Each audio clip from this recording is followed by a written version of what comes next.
Hi ninjas and welcome back to my channel. We are on the last day of my Easter series and we're ending on a sweet note. It's gonna be Easter in a couple of days, and even though today is Good Friday, I thought it was important for me to tell you that I have a bunch of Easter recipes, an entire Easter playlist. Make sure to go check them out.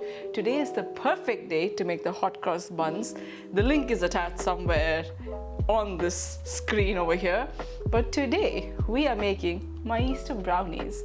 These brownies are crusty and crackly on the top, but fudge filled center. We want fudge. We are not team cake brownie, we are team fudge brownie. I have made cake brownies before, but we're not going to get into that right now. We are making fudge brownies, and they're gonna have these really cute little cream eggs on the top. This is quintessential to Easter thanks to Cadbury. They like to give us sweetness in different forms, and this is now in an egg form. These are little Cadbury cream eggs, and they have a bunch of types, like a whole bunch of types. And they've also got like these gems eggs, which are like in the shape of an egg, a tiny, teeny, tiny egg. Now, the truth is, you don't need to use any of this. You could use whatever you have, like peanut M&Ms, plain gems, you could use Maltesers, anything, or you could just make the brownies as they are. They're really delicious as it is. But the whole point of making them Easter themed is to basically add a bunch of these Easter candies on the top. So we're just gonna get started because it's a very simple recipe. Everything gets boom, boom, boom, boom, boom, and then you go bam, bam, bam, bam, bam, and then you just eat. That made sense, I hope. Okay. We're gonna start by browning the butter. Why? Because it adds more flavor and it's really, really yummy. So get your butter into a pan, and now we wanna let this melt down. So a lot of pastry or baking recipes have brown butter, and it's really nothing fancy. All that it is we are cooking the butter down until it changes its color.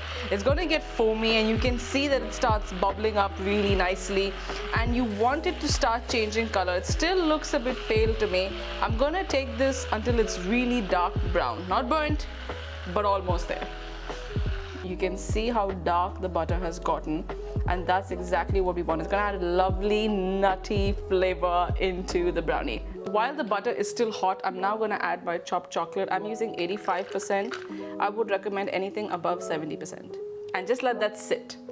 So we start with the eggs now. We crack all our eggs into a large bowl. Wee.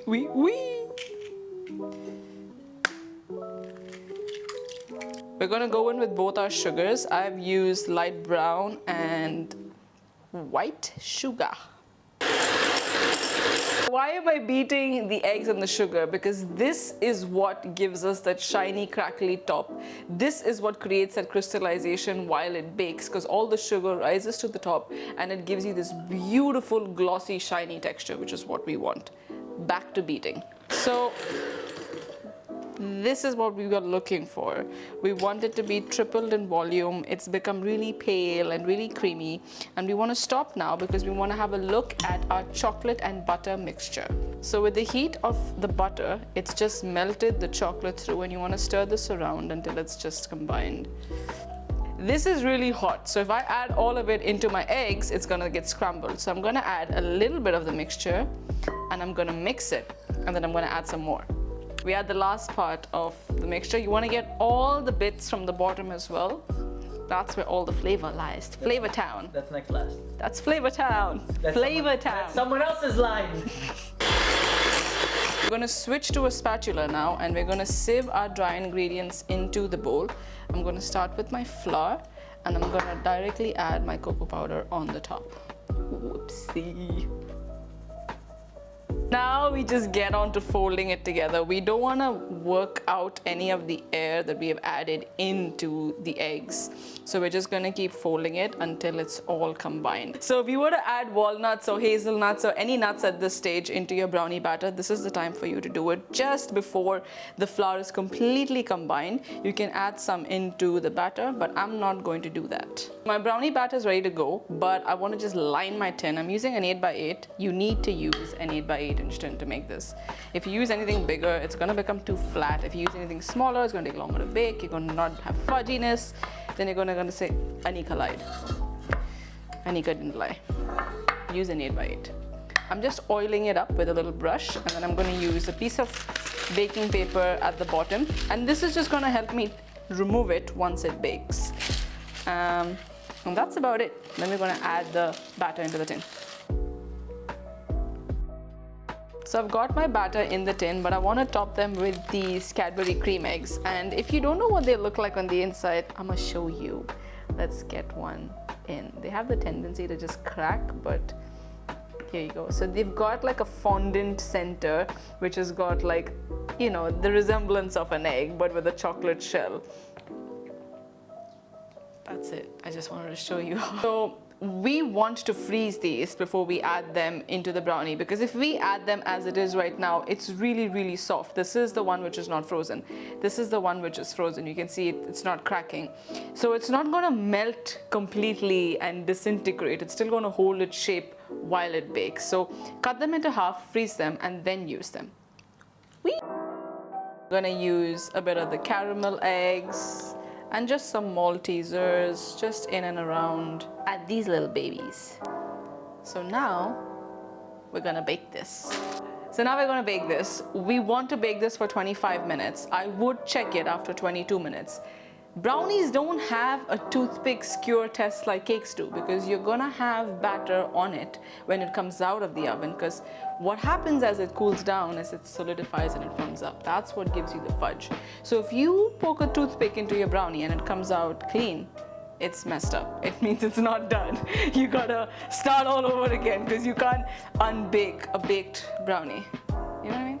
So it's come out of the oven, it's completely cooled down. You have to let it cool down completely. I've let this cool for almost 2 hours, because if you cut into a hot brownie that's supposed to be fudgy, it's just gonna ooze out everywhere.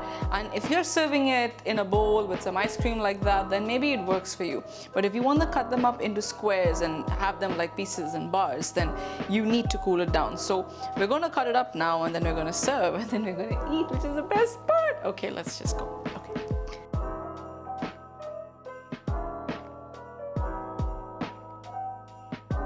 Take the big, I don't know about you, but I like the center piece, which has fudge, fudge, fudge, fudge, no sides. That's the piece I like the most. You can see the shiny crackly top just from the visual perspective immediately. The little egg gives you the feeling of Easter. You got the little cracked eggs on the side.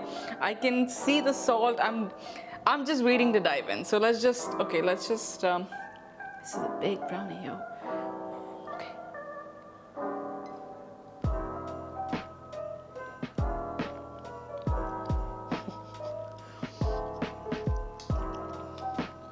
That salt is essential. You have to add it. If it's not flaky, it doesn't matter, but make sure you have it.